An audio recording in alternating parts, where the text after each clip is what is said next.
नमस्ते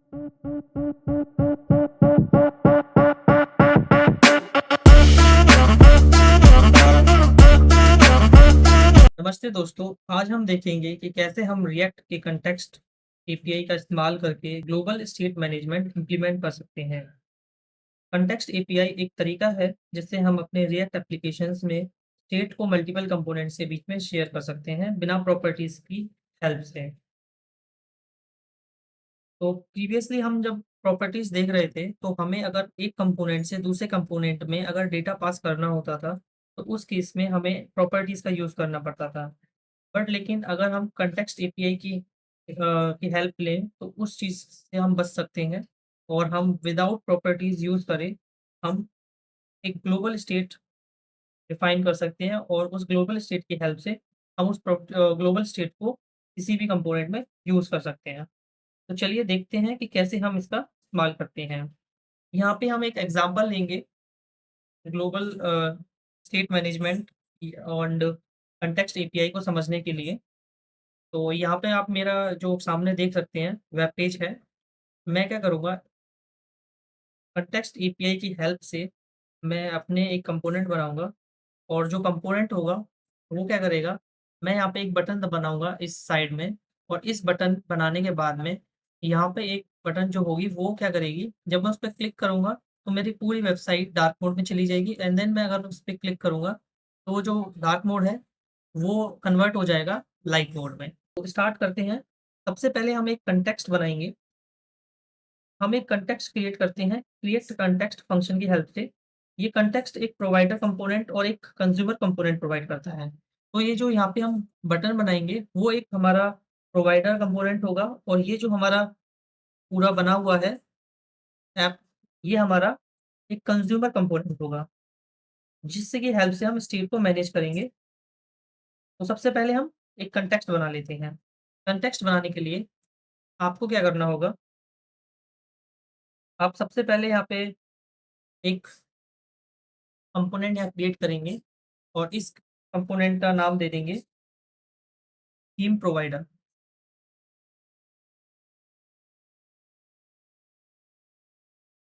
theme provider dot JS.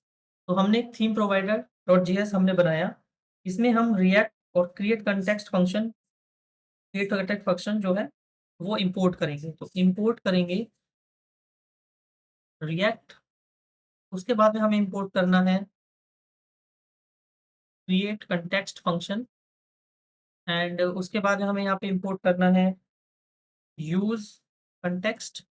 अब ये यूज़ कॉन्टेक्स्ट क्या है? यूज़ कॉन्टेक्स्ट एक हमारा हुक है, इनबिल्ट हुक है जो हमने अपनी हुक्स वाली वीडियो में देखा था कि हम हुक्स कैसे यूज़ करते हैं और क्या-क्या हुक्स होते हैं। तो वो आप वीडियो देख सकते हैं, ऊपर लिंक दी हुई है। इसके अलावा हम यहाँ पे यूज़ स्टेट को इम्पोर्ट करेंगे। यूज़ स्टेट को हम इम्पोर्ट करेंगे। देन अब हम क्या करते हैं, यहाँ पे एक कांस्टेंट बनाएँगे और इस कांस्टेंट का हम नाम दे देंगे थीम कॉन्टेक्स्ट। थीम कॉन्टेक्स्ट और हम यहाँ पे क्रिएट कर लेंगे क्रिएट कॉन्टेक्स्ट की हेल्प से एक कॉन्टेक्स्ट हमने क्रिएट करा। अब हम यहाँ पे करेंगे एक थीम प्रोवाइडर क्रिएट करेंगे। हम क्या करेंगे, const theme provider is equals to children. अगर आपको ये अभी फिलहाल समझ में नहीं आ रहा है तो आप इसको एज इट इज देखिए। मैं आपको इसको समझा दूंगा किस तरीके से हमें यूज करना है। बेसिकली हम यहाँ पे एक एरो फंक्शन डिफाइन कर रहे हैं और इस एरो फंक्शन को हम थीम प्रोवाइडर बोल रहे हैं और इस एरो फंक्शन के अंदर अब हमें क्या करना है, हम एक थीम नाम से वेरिएबल ले लेंगे कॉन्स्ट थीम और एक हम ले लेंगे सेट थीम। तो ये आपको ऑलरेडी पता होगा कि हम क्यों लेते हैं, ये हम स्टेट के लिए ले रहे हैं ताकि हमें अपने कंपोनेंट की स्टेट पता रहे। तो हम यूज़ स्टेट यहाँ पे करेंगे और इसमें हम यहाँ पास कर देंगे लाइट। इनिशियली हम by default light theme use कर रहे हैं। देन हम यहाँ पे रिटर्न करेंगे, रिटर्न हमें करना है एक कंपोनेंट और उस कंपोनेंट में हम क्या करेंगे, थीम कॉन्टेक्स्ट हम यूज़ करेंगे और इस थीम कॉन्टेक्स्ट में प्रोवाइडर की हेल्प से हम यहाँ पे वैल्यू जो देंगे, वो होगी यहाँ पे हमारी थीम, कॉमा दैट थीम। मतलब हमने यहाँ पे जो यूज़ स्टेट यूज़ करा है, इसी को हम यहाँ पे प्रोवाइडर में पास कर देंगे, ताकि जो प्रोवाइडर है, उसके पास ये वैल्यू आ जाए एंड जब कंज़्यूमर इसको यूज़ करेगा, तो वो इन वैल्यूज़ को यूज़ कर पाएगा। देन हम यहाँ पे इसको बंद करेंगे। बंद करने के बाद हमारे पास आ गया। यहाँ पे हम चिल्ड्रन जो है पास कर देंगे। ये चिल्ड्रन वो है जो इस थीम प्रोवाइडर को कंज़्यूम करेगा। बेसिकली जो हम यहाँ से स्टेट सेट कर रहे हैं, उस स्टेट को कौन कंज़्यूम करेगा, वो यहाँ पे हमने थीम प्रोवाइडर में पास किया हुआ है, तो उसको हम एज़ अ चिल्ड्रन बोल रहे हैं, ठीक है? अब हम क्या करेंगे, हम एक कस्टम हुक प्रिपेयर करेंगे। कस्टम हुक बनाने के लिए हमें क्या करना होता है, हम सिंपल एक कॉन्स्ट लेंगे और हम उसमें यूज़ थीम करके एक हम फंक्शन बनाएँगे और इसमें हम एरो फंक्शन बना दे रहे हैं और इस एरो फंक्शन में हम डिफाइन कर देंगे यूज़ कॉन्टेक्स्ट। मतलब जो हम कॉन्टेक्स्ट बनाएँगे, उसे हमें यहाँ पे यूज़ करना है और यहाँ पे जो भी हमने कॉन्टेक्स्ट बनाया है, उसको हम यहाँ पे पास कर देंगे। ये बड़ा ईज़ी है, आपको समझ में आ रहा होगा। सबसे पहले हमने एक कॉन्टेक्स्ट क्रिएट करा और उस कॉन्टेक्स्ट क्रिएट करने के बाद में हमने थीम प्रोवाइडर, जो भी हमारा कॉन्टेक्स्ट प्रोवाइडर है, उसको डिफाइन करा और उसके लिए एक हमने स्टेट डिफाइन करी।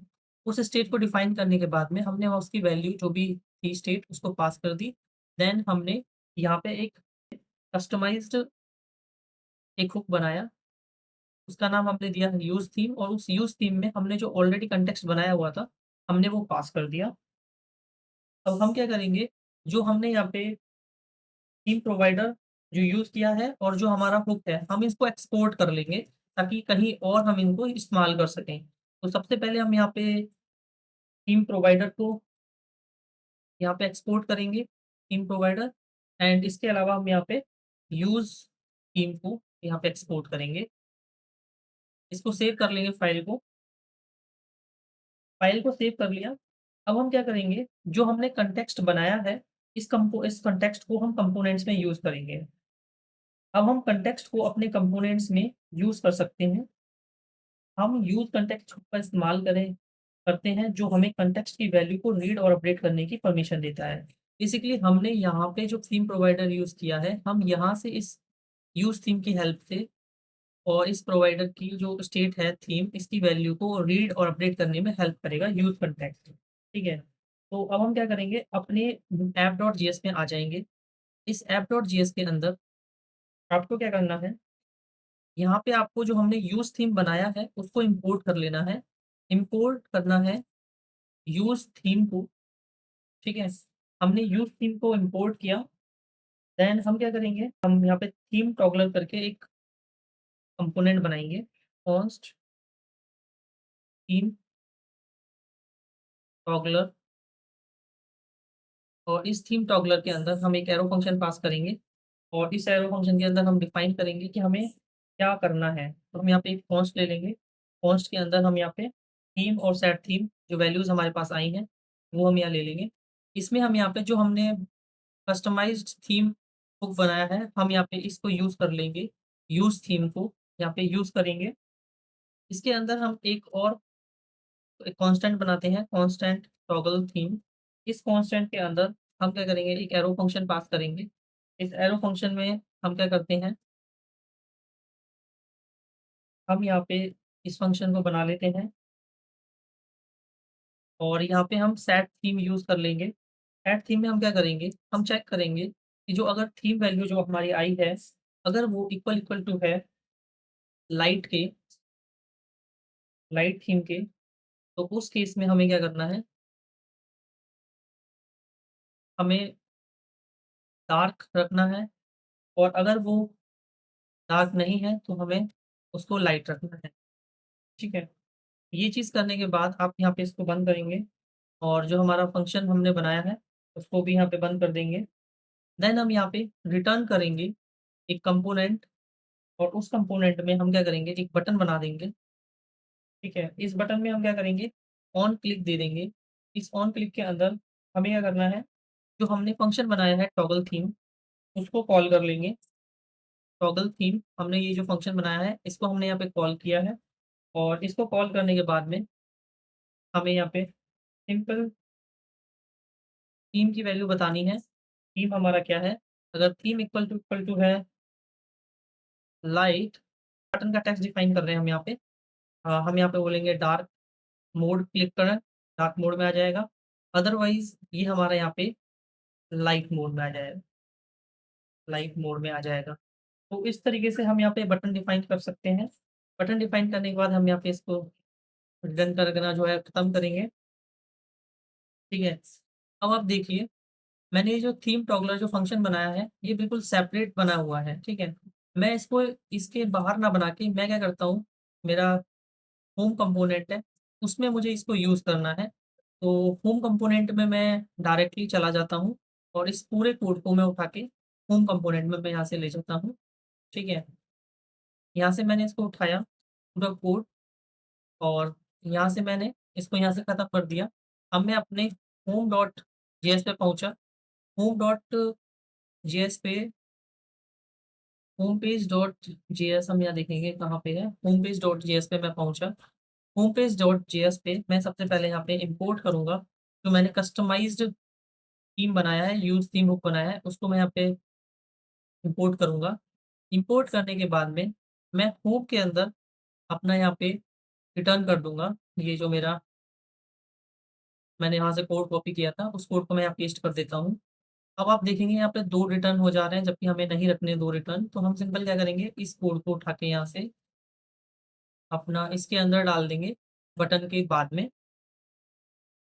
तो बटन के बाद में हम यहाँ पे इसको एंटर करेंगे, ऐड करेंगे, बट पूरा का पूरा कोड हमारा यहाँ पे एरर आ जा रहा है, तो इसको हम पूरे कोड को हटाएँगे और यहाँ पे पहले एक हम डिव बना लेंगे।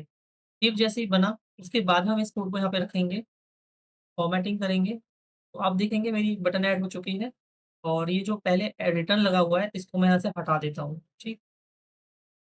तो अब आप देखिए, मैं इसको सेव करता हूँ, सेव करने के बाद में मैं लोगोलोग्स पे जाऊँगा, तो यहाँ पे कुछ एरर आ रहा है, अनडिफाइंड इज़ नॉट इटरेबल।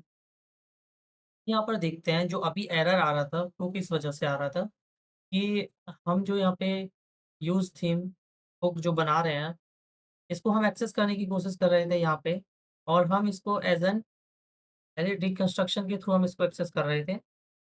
जिसकी वजह से क्या हो रहा था कि हम यहाँ पे प्रॉपर तरीके से वैल्यू पास नहीं कर रहे हैं एज़ अ पैरामीटर।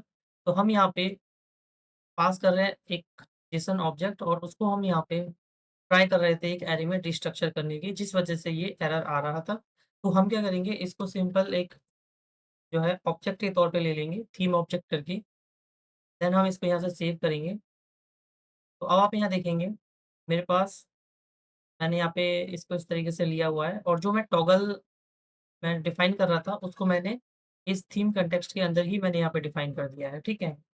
तो अब आप देखेंगे, मैं इसको सेव करूँगा और रन करूँगा, तो मेरी यहाँ पे एक बटन आई हुई है। जब मैं इस बटन पे क्लिक करूँगा, तो ये बटन चेंज हो जाएगी डार्क मोड में। बेसिकली यहाँ पे लिखा आ जाएगा लाइट मोड, और जब इस बटन को मैं फिर से क्लिक करूँगा, तो ये लाइट मोड दिखाएगा, इस तरीके से, ठीक है?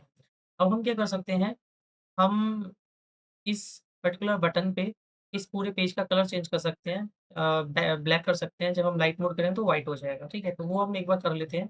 उसके लिए हमें क्या करना पड़ेगा, थीम कॉन्टेक्स्ट में हमें एक यहाँ पे वेरिएबल डिफाइन करना पड़ेगा।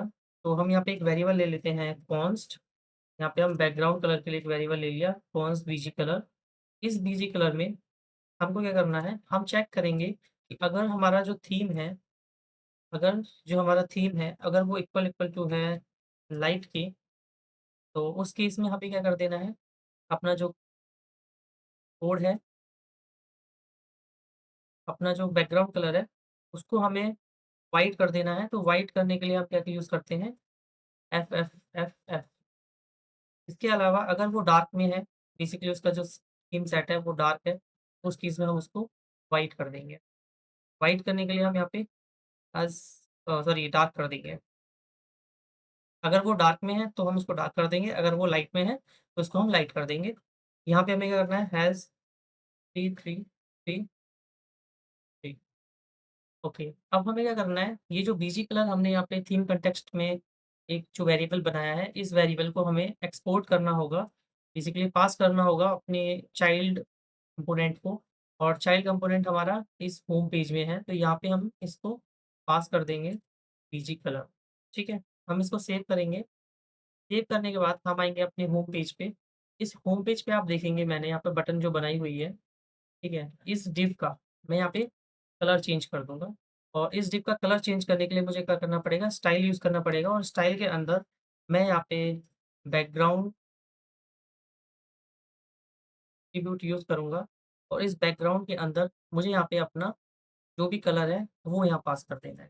Theme object dot BG colour, ठीक है? इस तरीके से मैं इसको सेव करूँगा। सेव करने के बाद हम अपने लोकल होस्ट पे आएँगे, आप देखेंगे कि मेरा जो पेज है, जो डिव है, वो ब्लैक कलर में आ गया है। बट लेकिन यहाँ पे एक बटन दिखाई दे रही है, जिसके ऊपर लिखा हुआ है लाइट मोड। मतलब अगर हमें इसे कन्वर्ट करना है लाइट मोड में, तो आप यहाँ लाइट मोड पे क्लिक करेंगे, तो ये हमारा कन्वर्ट हो जाएगा, ठीक है? इस तरीके से। बट ये पूरे पेज पे नहीं आ रहा है। इसको पूरे पेज पे लाने के लिए हमें क्या करना होगा, हमारा जो डिव है, उसकी हम हाइट जो है 100% कर देंगे। देन हमारा जो वो है काम करने लगेगा। मैंने यहाँ पे मिनिमम हाइट जो है वो 100 व्यू कोड दे दी, वीएच दे दी।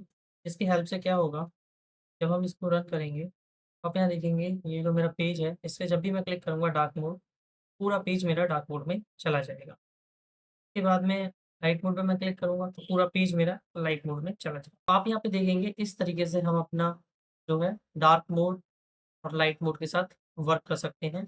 अब ये चीज़ अगर हम अबाउट पेज पे जाएँगे, वहाँ पे ये चीज़ वर्किंग में नहीं है। होम प्रोजेक्ट पे कहीं पे भी ये चीज़ वर्किंग में नहीं है, तो उसको यहाँ पे वर्किंग में लाने के लिए हमें सिर्फ़ इतनी ये जो चीज़ है इसको यहाँ पे ऐड करना पड़ेगा। जो भी हमारी बटन है उसको ऐड करना होगा एंड जो स्टाइल्स हैं उनको ऐड करना होगा सभी पेजेस के अंदर। देन हमारा फाइनली क्या होगा, जो भी चेंजेस होंगे वो हमारे हो जाएँगे, ठीक है? इस तरीके से हम यहाँ पे कॉन्टेक्स्ट एपीआई के हेल्प से जो है पूरे वेबसाइट का, वेब पेज का कलर चेंज कर सकते हैं।